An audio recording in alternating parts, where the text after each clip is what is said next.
자, 이번 시간에는 제9장 난류와 바운더리 레이어에 대해서 얘기할 텐데, 일단 터뷸런트 플로우에 대해서 배워보겠습니다. 지금까지 우리가 다루던 유동은 라미나 플로우죠. 이 유동은 나름 속도장을 예측할 수 있고 곱게 흐르는 게 이제 일종의 라미나 플로우고요. 측류 유동이라고도 얘기합니다. 그 다음에 이제 난류가 있는 거예요.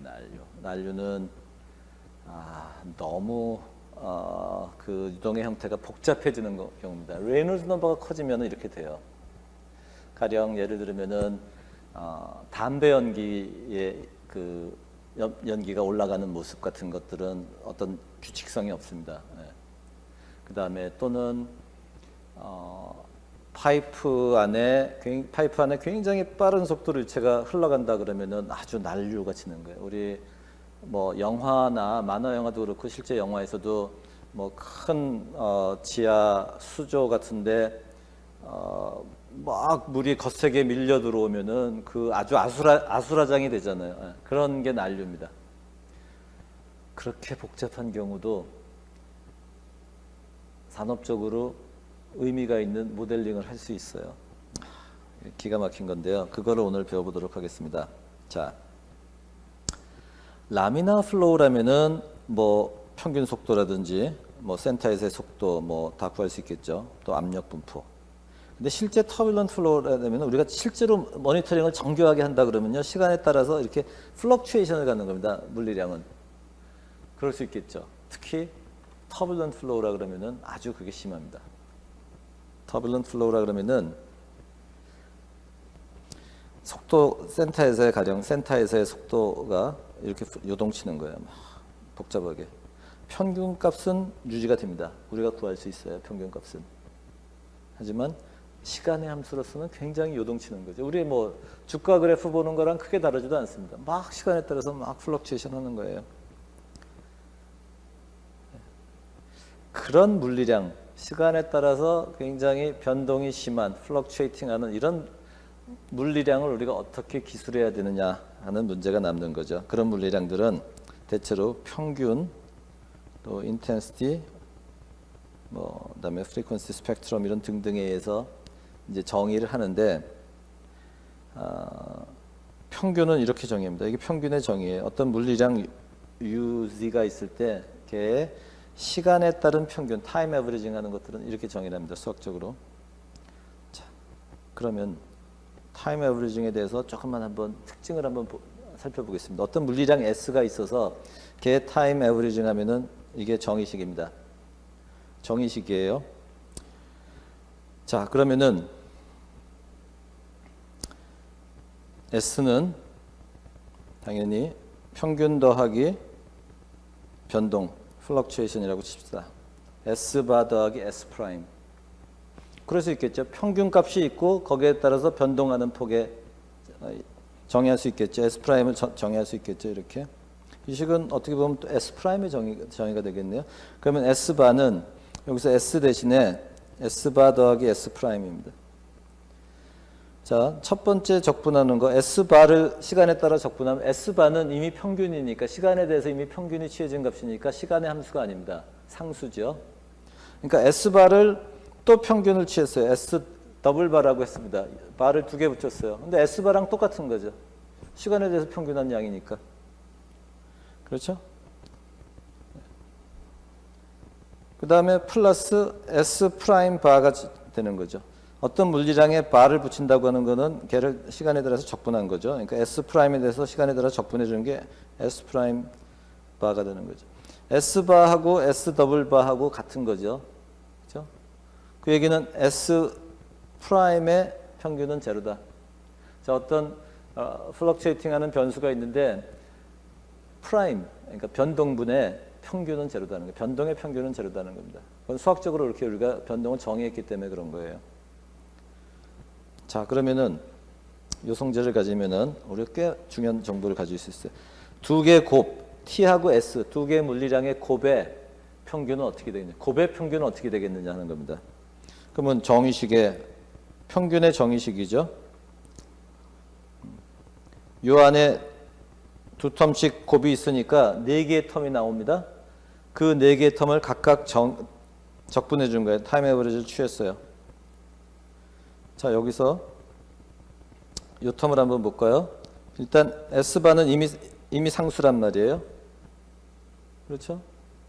그러니까 이거 곱하기 T 프라임의 평균을 한 거죠. 프라임의 평균은 제로입니다. 얘는 제로예요. 여기서도 마찬가지입니다. T바의 평균은 그냥 T바죠. 그리고 곱하기 S 프라임의 평균 제로잖아요. 얘도 제로입니다. 그런데 그러면 남는 게 T바, S바고요. 우리가 이해할 수 있죠. 각각의 평균의 곱이죠. 그 다음에 하는 남는 텀이 이겁니다. T 프라임과 S 프라임의 곱의 평균. 이거는 우리가 모르는 양이에요. 네. T 프라임과 S 프라임의 곱의 평균 모르는 양입니다. 그래서 곱의 평균은 각각의 평균의 곱 더하기 변동의 곱의 평균 이렇게 되는 겁니다. 마찬가지로 나비에스톡스 이퀘이션에 필요한 나타나는 속도장과 프레셔에 대해서 평균과 변동으로 정의할 수 있고요. 걔네들을 컨티뉴이티 이퀘이션과 나비에스톡스 이퀘이션에 집어넣으면은 식을 좀 정리할 수 있어요. 유도 과정 한번 해보시면 좋고요. 자, 그렇게 해서 지금 Z 성분의 한 성분입니다. 한 성분에 대해서 우리가 집어넣어 봤어요. 식의 형태를 보고 상상하는 겁니다. 이 부분은 이너셔 텀에 해당되는 부분이죠. 이해할 수 있습니다. 그 다음에 이거는 나비에스톡스 이퀘이션에서 봤던 우변의 항이죠. 그리고 여기에 녹색 점선으로 표시된 부분들이 살아남습니다. 터뷸런트 플로우일 때 단지 수학적으로 우리가 이런 조작을 가해준 거예요. 그렇게 보면은 텀이 새로 살아났어. 전혀 관계가 없는 텀입니다. 뭔지 모릅니다. 지금 프라임들의 곱의 평균이니까 이게 물리량이 뭔지 몰라요. 더군다나 플럭추에이션에 대해서 우리가 아는 바가 별로 없어요. 그런데 재밌는 상상을 합니다. 이 부분은 라미나 플로우일 때 델다 타우에 해당하는 부분입니다. 그죠? 델다 타우에 해당되는 부분이에요. 라미나 뉴토니안의 경우에 델다 타우에 해당하는 부분이에요. 그러면은 그 형태의 동등함으로부터 이 녹색 부분은 뭔가 그러면은 델다 타우에 해당할까 하는 거야. 그리고 여기를 이건 터뷸런트에서 기인한 거니까 터뷸런트에서 기인한 걸까 하는 거야. 상상을 하는 겁니다. 네, 그냥 우리가 요 텀은 델다 타우라는 걸 알고 있으니까 그것과 대등한 텀이 하나 있는데 이거는 평균에 의한 거니까 일종의 라미나 플로우에 의한 컨트리뷰션이고 터뷸런트 플로우에 의한 컨트리뷰션이 있을 수 있지 않을까 하는 겁니다. 그리고 걔네들을 그러면 거기에 해당하는 요 타우 부분을 대문자 t로 바꿔버렸어요. 사실은 그러면서 이 부분에 뭐 터뷸런트라고 뭐 슈퍼스크립트 해도 좋습니다. 네. 뭔가 델다 타우에 해당하는 스트레스에 해당하는 부분이 발생하는 건데 그 스트레스는 이 플럭추에이션에 의해서 기인한다. 그러니까 벨로시티 플럭추에이션에 의해서 기인하는 요 양 이게 터뷸런트 스트레스라고 한번 생각해 보자 하는 겁니다. 처음엔 레이놀즈 스트레스란 말도 썼고요. 터뷸런트 스트레스란 말도 씁니다. 자, 유사성, 어넬러지, 형태의 동등함에서 우리가 터뷸런트, 라미나 스트레스에 대응하는 터뷸런트 스트레스를 한번 상상해 보자는 겁니다. 물론 거기에 대해서 우리 아는 바가 아무것도 없지만 거기까지 한번 해보자. 자, 그리고 뉴토니안의 경우라면 우리가 이걸 알고 있죠. 터뷸런트 플로우에도 뉴토니안과 동등하게 한번 만들어 보자 이겁니다. 동등하게. 뉴토니안 플로우에서는 벨로시티 그레디언트에 비례하는 양이 비스코시티예요. 물질 상수입니다.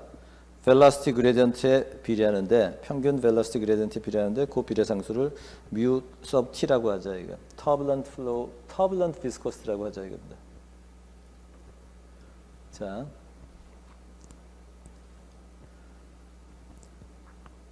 뉴토니안의 경우는 잘 정의된 상태고요. 뮤가 실제로 물질의 함수입니다. material property예요. 그런데 터뷸런트는 너무 복잡해요. 모든 것의 함수입니다. 지금 터뷸런트 스트레스는 이렇게 정의한다면 뮤 서브 t가 모든 것의 함수라는 얘기입니다.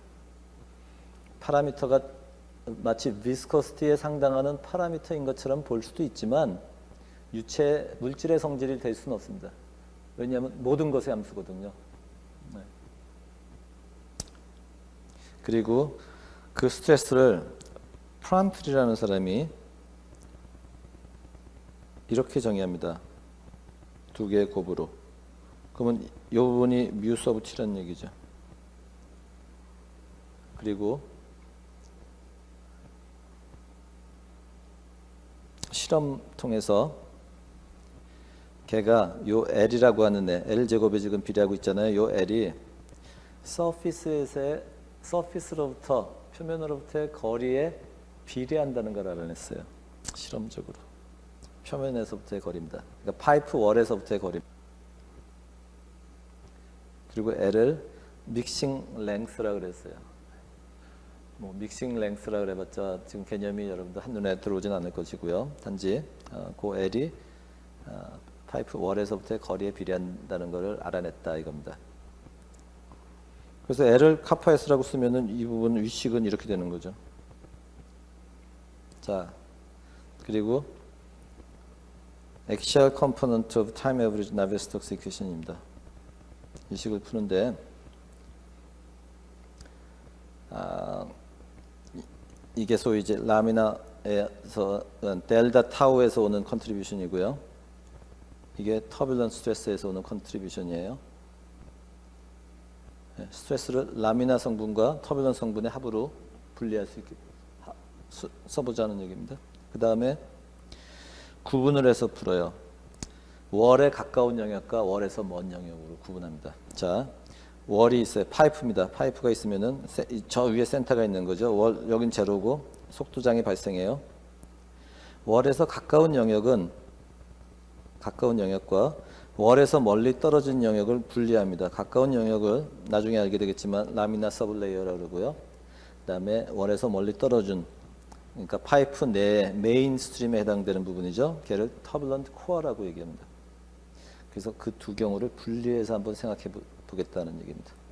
자, 첫 번째로 far from the wall, 월에서 멀리 떨어져 있는 경우입니다. 이 경우는 터뷸런트가 지배적인 경우예요. 그래서 터뷸런트 스트레스가 이 라미나 스트레스를 훨씬 그거보다 큰 경우가 되겠습니다. 자, 그럼 첫째로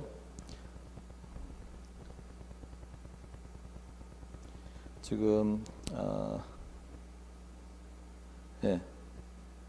이 부분이 이제 무시될 만하다고 치면은 이 식을 적분해주면은 한번 적분해주고 정리하면 이렇게 됩니다. 그렇겠죠? 지금 이 식을 지금 far from the wall은 터뷸런트가 다미넌트하니까 이 viscous contribution 이 부분을 무시하겠다는 겁니다. 그러면은 L분의 델타 P하고 이 부분 남다 이거 적분해주면은 이렇게 되고요. 걔를 여기 R분의 R 놔두고 나머지 부분을 그냥 T 서브 R이라고 놓자 하는 겁니다. 정의입니다. 이 식은 T 서브 R의 정의식이에요. 그리고 아까 앞에서 T 서브 R이 정의식입니다. 그리고 보면은 얘는 뭐냐면 사실은 R이 라지 R일 때 그러니까 벽면에서의 스트레스라고 볼 수 있는 거죠. 자, 그 다음에 얘는 아까 앞에 페이지에서 나왔던 애입니다. 앞에 페이지에서 나왔던 애고요. 그대로 갖다 쓴 겁니다. 믹싱 랭스가 카파 S라는, 그러니까 믹싱 랭스 L이 카파 S라는 결과를 이용한 거죠. 그 다음에 TRG는 이 위에 있는 식을 그대로 쓴 겁니다. R분의 R은 1-R분의 S가 되나요? 네.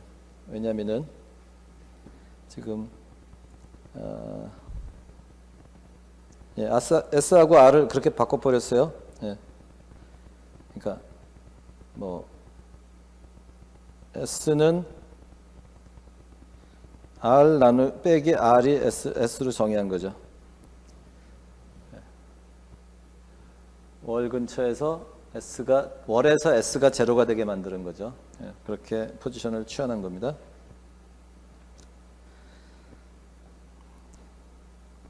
자, 그러면은 요 식은 지금 요거 이쪽으로 넘기고요. 라운드 U 라운드 S 제곱이니까 라운드 U 라운드 S는 이렇게 될 겁니다. 그렇죠? 네, 여기까지는 문제 없습니다. 그냥 산수예요. 지금 요 식을 바로 정리한 겁니다. 그런데 여기서 이 사람들 우리 어떤 가정을 하냐면요. 이 프란트리라는 사람이 한 가정인데요. 그냥 요 S분의 R을 1하고 비교해서 S분의 R 텀을 날려버립니다. 이건 무시하자. 무시한 이유는 수학적으로 이 텀을 살려서 적분을 하려니 너무 힘이 드니 이 텀을 그냥 무시하자. 과감하게 무시하자. 그러면 단순화되는 거죠. 얘가 앞에 2분의 1승에다가 그냥 S분의 1이 되니까 S분의 1을 적분하는 건 쉽잖아요. 그죠? 네. 뭐 좋은 가정처럼 보입니다. 그런데 사실은 이것 굉장히 엉터리 같은 과정이에요. 왜냐하면은 요게 성립하려면은 요 S 나누기 R이 무시되려면은 S가 작아야 되는 거죠. 1보다 작아야 되니까 S가 작아야 됩니다. S가 작다는 얘기는 월 근처란 얘기예요. 월 근처. 근데 우리는 지금 첫 번째 대전제가 far from the 월입니다. 월에서 멀리 떨어져 있는 터뷸런트가 중심이 되는 지배하고 있는 영역을 먼저 보자 그러는데 정작 수식을 전개하는 과정에서는 그걸 위배했어요. 말이 안 되죠? 그럼에도 불구하고 수학적인 편의성을 위해서 이 텀을 날립니다. S 나누기 R 날려버립니다. 그리고 적분을 해요. 적분을 하는 과정에서 약간 플러스 U 플러스라고 하는 뭔가 변수들을 좀 도입을 합니다. 무차원화시키고 변수들을 좀 도입을 해요.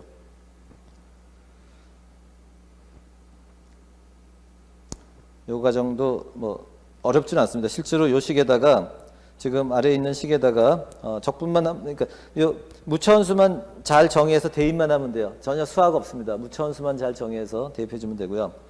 그러면은 지금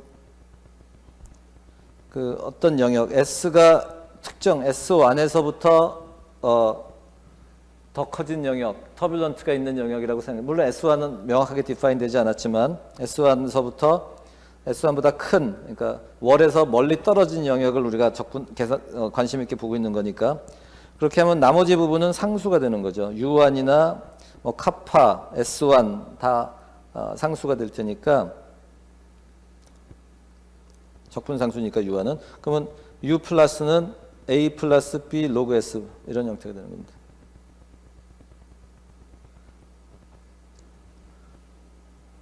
그냥 자연스럽게 유도가 되는 부분입니다. 우리가 쓴 가정은 메인 가정은 여기서 요 텀 하나 날린 것밖에 없어요. 물론 이 앞에 페이지에서 썼던 이 페이지에서 썼던 가정들 당연히 유효하고요. 그다음에 모델링하는 과정에서는 far from the wall인데 거기에 어긋나는 S 나누기 R을 날려버리는 가정을 쓴 거 하나밖에 없습니다. 그다음에 사실은 그냥 유도만 하면 됩니다. 이 과정은 유도만 하면 되고요. 특별히 수학적으로 어렵지는 않습니다. 자, 그래서 U 플러스와 물론 무차원화된 평균 속도입니다. U 플러스와 그다음에 S 플러스도 무차원화된 S 포지션입니다. 월로부터의 거리에 해당되는 거죠. 그게 U 플러스와 로그 S 플러스가 비례한다는 걸 알았어요. 함수 관계가 나온 거죠. 함수 관계. 적어도 관계. 그리고 실험 데이터를 비교해 보니까 파이프 플로우에서 이 식이 성립하더라는 얘기입니다. 적어도 함수 관계는 명확하게 잡혔다는 얘기입니다. 여기 A, B라고 하는 이 상수들은 우리가 실험적으로 그냥 피팅을 했고요. 하지만 중요한 거는 U 플러스가 S 플러스와 이런 함수 관계를 갖는다는 것은 잘 잡아냈다는 얘기예요. 터뷸런트 코어에서 얘기고요. 이번에는 두 번째 near the wall. near the wall에서는 아까 이 식에서 터뷸런트 성분을 날려버리는 거죠. 터뷸런트 스트레스 성분을 없애버리는 겁니다. 적분해주면은 뭐 그냥 쉽게 풀 수 있는 겁니다. 여러분들 여태까지 했던 건 단지 새로운 노테이션을 썼어요. U 플러스라고 하는. 그러면 U 플러스는 S 플러스가 됩니다. 선형인 관계가 이루어집니다. 실험 데이터를 보세요. 저기 지금 U 플러스와 S 플러스를 플롯하면은 그 near the wall에서는 그러니까 S가 작을 때죠. 그때는 데이터 이 부분입니다. 이 부분을 U 플러스가 S 플러스 관계고요. 그다음에 S가 커지면서 그러니까 터블런 코어 쪽에서는 이 식이 성립합니다. 실험 데이터를 완벽하게 맞춰요. 잘 맞춰요. 물론 이거는 지금 함수 관계가 중심이고요. 이 파라미터들은 실험 데이터로부터 피팅한 겁니다. 자, 근데 또 재밌는 거는요. 터블런트 플로우의 프릭션 팩터를 구하는 방법이 있는데, 자, 프릭션 팩터는 이렇게 정의가 됩니다. 그리고 일반적으로 라미나 같으면 이렇게 되고요. 근데 재밌는 거는 우리가 앞에서 U를 구하잖아요. U 플러스 이런 애들이 결국 속도 아니에요? 그 속도를 U 플러스로 차원을 좀 디멘저널 어널리시스 그러니까 디멘전을 좀 바꿔주는 거죠. 무차원화 시켜서 그렇게 해서 여기 large U를 구해주면요. 지금 앞에서 구한 U velocity 프로파일을 요거죠. 요거를 여기다 집어넣고 U를 구해서 U식에 집어넣으면은 적분해주면은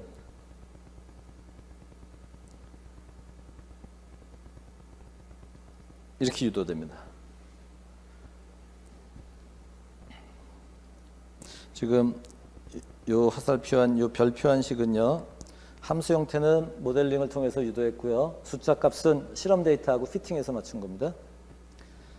그렇게 해서 프릭션 팩터를 구했어요. 파이프의 프릭션 팩터를 구했어요.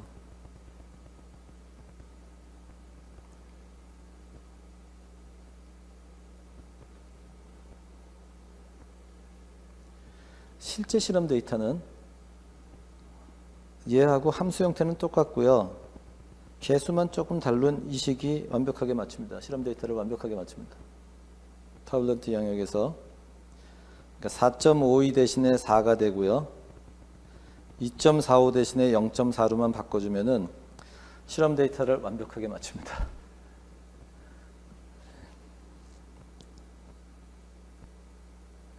터뷸런트 플로우에서 프릭션 팩터 이렇게 구하면 돼요. 이거 쓰면 됩니다. 그럼 맞습니다. 프로세스 디자인할 때 저거 쓰면 됩니다. 재밌는 거죠.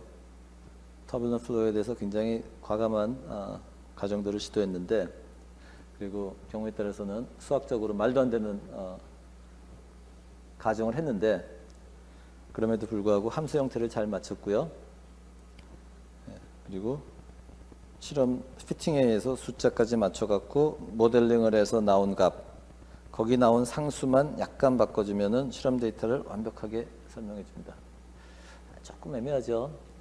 하지만 너무너무 복잡한 난류 영역에 대해서 우리가 프릭션 팩터를 정확하게 예측할 수 있다는 것은 상당히 파워풀한 겁니다. 우리가 모델링을 몇 가지 약간의 가정을 써서 실제 상황을 이렇게 복잡한 시스템에 대한 모델링을 가능하게 했다 하는 그런 의미가 있습니다. 자, 여기 보세요. 프릭션 팩터와 레이놀스 넘버 관계입니다. 당연히 이렇게 생겼죠. 이 부분 우리가 모델링에서 얘기했어요. 트랜지션 존이 있고 또 커브가 이렇게 됩니다. 자, 라미나 영역에서 프릭션 팩터가 레이놀스 넘버분의 16 모델링에서 유도했죠. 하겐포와즈 이퀘이션 유도됩니다. 이게 나오는 거고요. 그래서 레이놀스 넘버분의 16 그냥 모델링으로 아무것도 안 보고 파이프에서 바로 이 하겐포와즈의 식하고 F는 레이놀스 넘버분의 16까지 유도할 수 있으면 좋겠어요. 자, 터뷸런트 플로우에서는 말도 안 되는 가정을 통해서 이 식을 유도합니다. 이 식이 실험 데이터랑 다 맞습니다. 그런데 우리가 프릭션 팩터를 실제로 구할 때 레이놀스 넘버의 함수로 나타나겠죠. 그럴 때 구할 때 지금 이 식은 임플리시트예요. F를 바로 구하지 못한다. 그러니까 계산기로 아이트레이션 시켜서 구할 수 있어요. 근데 그러면 이제 실용적인 관점에서는 조금 유용성이 떨어지는 거잖아요. 그래서 사람들이 찾아낸 식은 여기 라미나가 아니라 터뷸런트입니다. 요 식을 쓰면은 요 식하고 실제로 값이 거의 같습니다. 레이노스 넘버가 아주 클 때만 살짝 다르고요. 거의 같아요. 그래서 실용적으로는 이 식을 씁니다. 그 식들의 관계를 알면 좋아요. 모델링은 이 식을 예측하고요. 근데 이 식은 F값을 바로 구할 수 없는 불편함이 있으니 아이터레이션 시켜서 계산을 여러 번 해줘야 되니 그거보다는 이 식을 쓰면은 훨씬 간편하게 프릭션 팩터를 구할 수 있다는 얘기가 되겠습니다. 자, 이번에는 바운더리 레이어 시어리에 대해서 알아보겠습니다. 바운더리 레이어 시어리라는 거는 이제 우리 아까 터뷸런트 플로우 할 때 그 터뷸런트 플로우가 불더라도 월 근처에서는 그 라미나 서블레이어라는 얘기 했잖아요. 라미나 플로우가 지배한다는 겁니다. 월 근처에서는. 조금 개념상으로는 어려운데요. 자, 그림과 같이 무한 평판이 있는데 이제 유체가 다가오는 겁니다. 그러면은 그 월의 영향을 당연히 평판이 있기 전에는 못 느낄 거고요. 그죠? 그다음에 유체가 이 평판을 지나가면서 월의 영향을 평판의 영향을 받을 텐데 이 평판에서 너무 멀리 떨어지면 영향을 못 받을 거예요. 그렇죠? 가까이 있는 애들이 영향을 받을 겁니다. 그 영향을 받는 영역이 여기에 그림처럼 이렇게 회색으로 지어진 그 내부 영역입니다. 그게 점점 성장하는 거죠. 그 영향이. 그러니까 초기에는 월에서 아주 가까이 있는 유체만 월의 영향을 받을 거고요. 월이 있다는 걸 알 거고 시간이 지나면서 점점 그 영역이 넓어가는 거죠.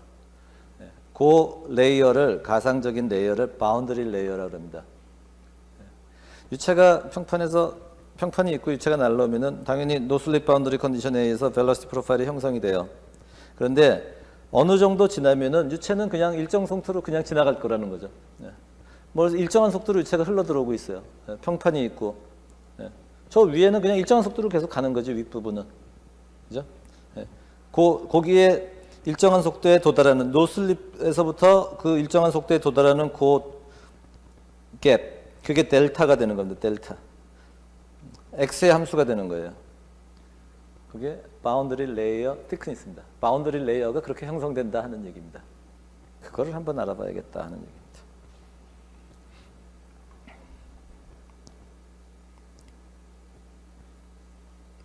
컨티뉴이티 이퀘션이 있고요.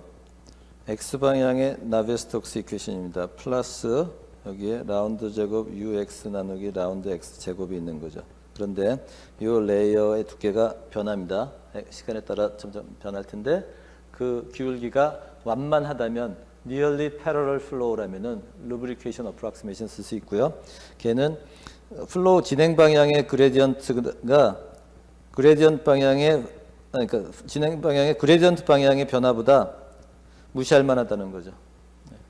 그래서 요 세 개씩이 남습니다. 바운더리 컨디션 생각해 볼까요? y 콜 제로에서는 노슬립 바운더리 컨디션이죠. 그다음에 평판이 닿기 전에는 속도가 일정할 거고요. y가 무한대로 가면은 평판에서 충분히 떨어져 있다는 얘기입니다. 무한대라는 얘기는 수학적인 무한대가 아니라요. 충분히 큰 값이다. 그러면은 일정한 속도로 가겠죠. 여기에 이 식을 풀기 위해서 우리 8장에서 배운 스트림 펑션을 도입합니다. 스트림 펑션. 단순해요. 그냥 ux는 라운드 사이의 라운드 y, uy는 마이너스 라운드 사이 라운드 x만 도입하는 겁니다. 당연히 y 콜 제로일 때 바운더리 컨디션이 속도 제로니까 미분한 게 제로고요. 그다음에 속도가 일정하니까 미분한 게 일정한 값이 되는 거죠. u가. 그런데 x가 0보다 작거나 y가 인피니티일 때 다 똑같은 조건이 되면서요. 조건이 좀 바뀝니다. 그다음에 요 스트림 펑션의 정의를 우리가 풀어야 될 요 식에 집어넣으면은 결국 최종적으로 이 식이 나와요. 그 부분을 유도할 수 있고요. 과정은 숙제입니다. 생략하고요. 유도할 수 있습니다. 그러면 복잡한 편미분방 정식을 풀어야 됩니다. 이것도 솔루션이 어떻게 풀면 되는지 알려져 있어요. similarity transformation이라는 걸 해야만 합니다. similarity transformation은 어떻게 하는 거냐면은 우리 지금 솔루션은 푸사이를 알아야지 속도를 아는 건데 걔를 이걸로 나눠주는 거예요. 얘로 나눠주는 거. 그래서 이렇게 정의합니다. 큰 푸사이입니다. 푸사이. 그리고 공간 xy도 y에 비례하고 x의 2분의 1승에 반비례하는 에타로 나눠주는 묶어주는 거야. 이렇게 하면은 푸사이가 큰 푸사이입니다. 이게 에타만의 함수가 돼버려요.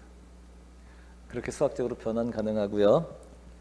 이 정의를 이 식에 집어해 주면은 간단하게 결과는 의외로 간단합니다.